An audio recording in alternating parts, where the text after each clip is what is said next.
40 years of being in this business enriched my life in more ways than just money. It's about the relationships and the joy from it. What's your definition of loyalty? Know who's on your side, who's got your back. Treat them the same way. You have one choice to start a team around, and it's Kobe, Shaq, or Michael Jordan. Who's your first pick? The question that I think everybody wants to know is, did you miss me? I think you were right here behind me all the time. I felt it. I know, but I felt like I wasn't good enough in front of you, but behind you is not good enough as well.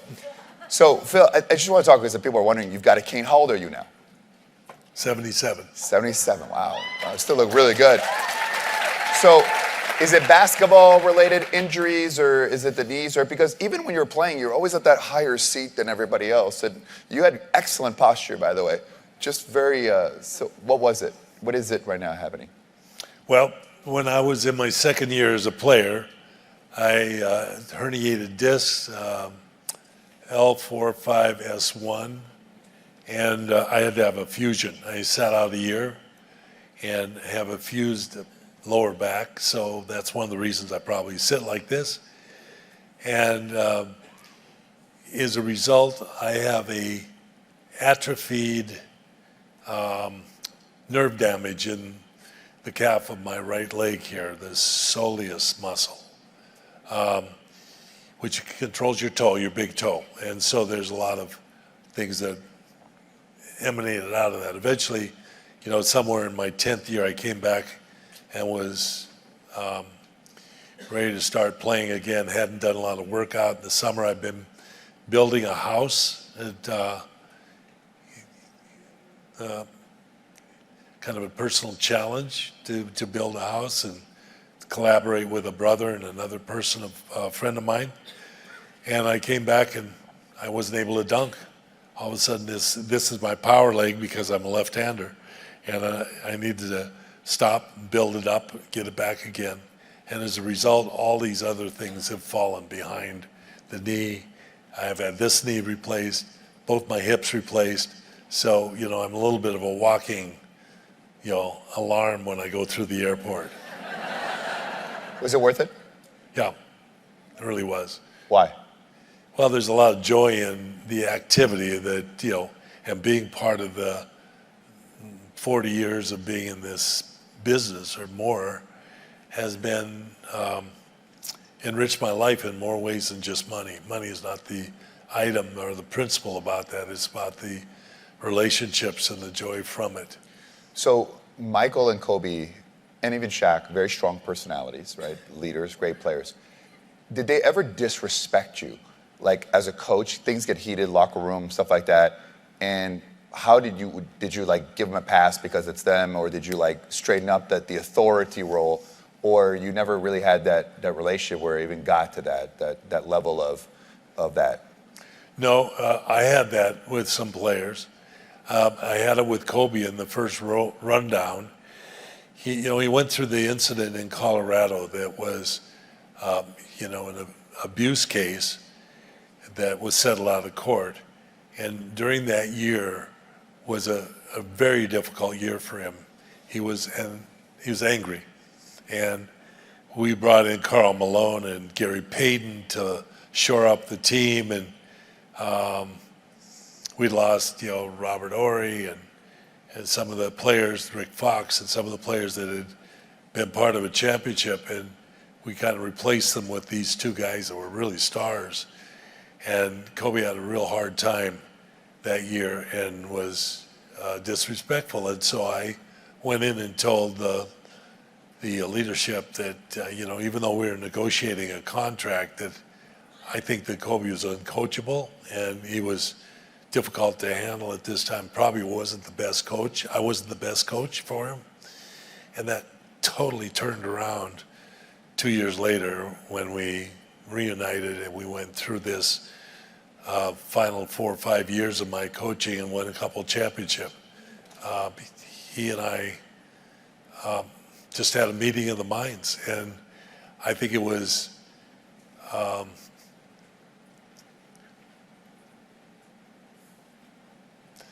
the idea that I had tried to harness him in a way. When I first came to the Lakers, I couldn't believe how many things he did that resembled Michael Jordan. I mean, the poses, the way he played the game. He did everything but the tongue, you know. Michael always had his tongue out when he was doing something at the very moment of that moment. And Kobe didn't have his hands, but he used to do all the very same things. Stand and hold his hand up in the same way Michael did in a final shot against Utah Jazz. And I just was like, Kobe, don't take over the ball games. It's not time.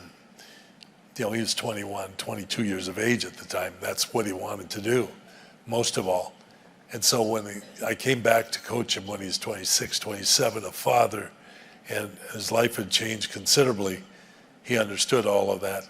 But what he understood more than anything was about leadership, about being the leader, and how you make other players better, not just about how you make your star shine. Do you think, I always saw that it's important to have a coach, and do you think that people, players or business, without coaching, they can't really truly excel to their best potential? Like, can people self-coach themselves to greatness? And what do you think the role of a coach should be? And what was your role? You know, I look at these tennis players, and these tennis players go through coaches. And the one thing about tennis is that they've never been able to coach from the grandstands. They can't even, you know, not supposed to send hand signals or anything else. But I got close to some of the tennis players on the pro circuit, and I was like, how does that help you? And they said, it helps from the standpoint of mental mind control and about when you're not in sync, being in sync. And sometimes we get in our own way, and sometimes it just takes someone to say, hey, settle down. Accountability. Be who you are. So why do people quit? Right? Great talent, great people, they have this amazing opportunity, and they quit and they settle.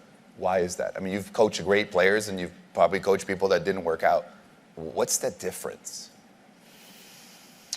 I think it's an internal drive. I think there's something that is in somebody's background, the parental background, their childhood, something that is bumped them either in a way in which they want to succeed, and they're driving towards that, or they're driving for success, or they've been dented or shunned or somehow or other dampened as a child, and they can only go so far. And they don't want to be in the spotlight. They don't want to be at that pressure point. They don't want to have to deal with all the things that come along with success. And when there's success, there's a lot of things to deal with.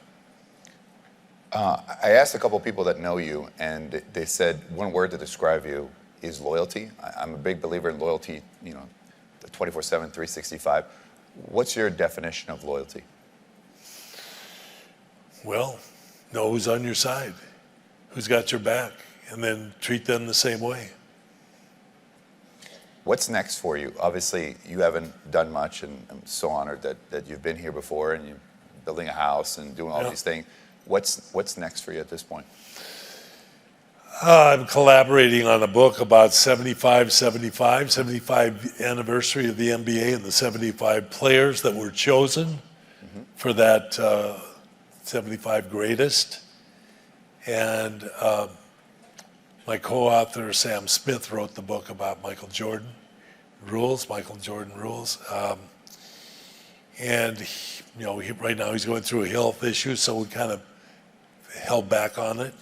But I've just said it's not going to be, I don't want it to be, out front blockbuster type thing that's done by one of the 4 big printing companies.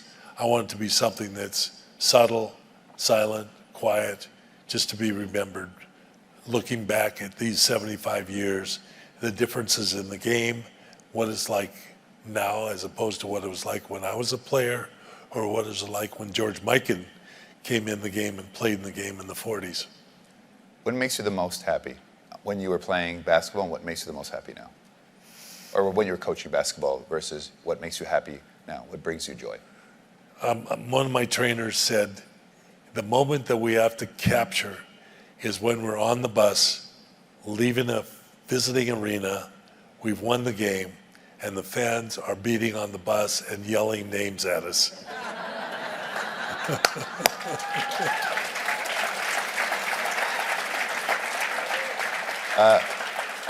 Last question. We're putting a basketball team together, right? And that's a good idea. I wasn't going to do that, but we could start our own team. By the way, have you ever ventured in the business world? Did you ever? Huh? What kind of businesses and what? It was a health club. A gym, like before playing, after playing, during the. In between playing and coaching. And how did that go? Went okay. The hospital eventually bought the club from. Did you like being an entrepreneur? Yeah, I did. What did you like about it? I like the dedication to making it a success. Did you manage your managers and people in the same way you managed No. Completely, so completely different style. I had a partner, so we shared kind of duties, and I did a lot of the, radio, 15 minutes on the radio talking about health and going to see the Kiwanis Club and the Lions Club and things like that, And he took care of the swimming pool, the mechanics and the boiler and the chemistry that was in the swimming pool. And we took care together of the chemistry of our workers. So last question. So you have one choice to start a team around, and it's Kobe, Shaq, or Michael Jordan. Who's your first pick? Michael Jordan has got to be the first pick. He was extremely coachable.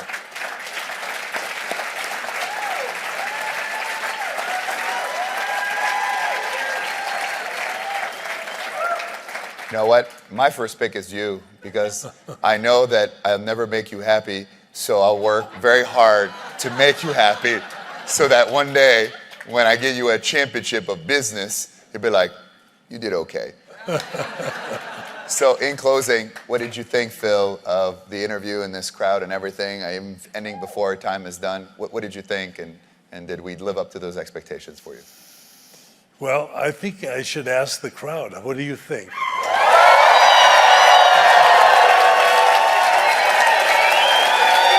Ladies and gentlemen, Phil Jackson.